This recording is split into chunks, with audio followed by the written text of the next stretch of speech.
मात्र श्रीकृष्ण फक्त एक करंगळी लावतो.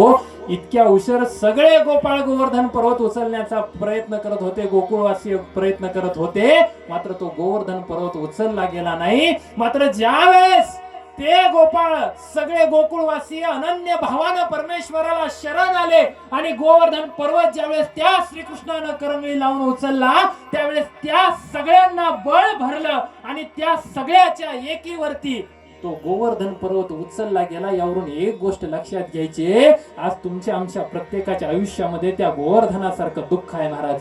तुमच्या आमच्या आयुष्यामध्ये त्या गोवर्धनासारखा संघर्ष आहे, पर्वता एवढा संघर्ष आहे, एवढा मोठा कष्ट आहे. मात्र याच दुःखातून जर मार्ग काढायचा असेल तर स्वतःमधला मीपणा दूर करा, स्वतःमधला माझेपणा दूर करा आणि अस्तित्व शून्य असणारे आपण सर्व त्या परमेश्वराचा अधिष्ठान आपल्या अंतःकरणामध्ये आपण जागृत करूया आणि त्या अधिष्ठानावरती त्या परमेश्वराला अनन्य भावानं शरण जाऊन तो आपल्या सुद्धा आयुष्यातला दुःखाचा गोवर्धनासारखा डोंगर त्या परमेश्वराच्या अधिष्ठानावरती आपण सर्वजण उचलूया. आणि यासाठी खऱ्या अर्थानं आपण काय करूया तर त्या भक्तीच्या वाटेवरचे वाटसरू होऊया. आणि ही जर भक्ती करायची असेल तर महाराज काय करावं लागेल हो तर अंतःकरणामध्ये प्रेम धारण करावं लागेल.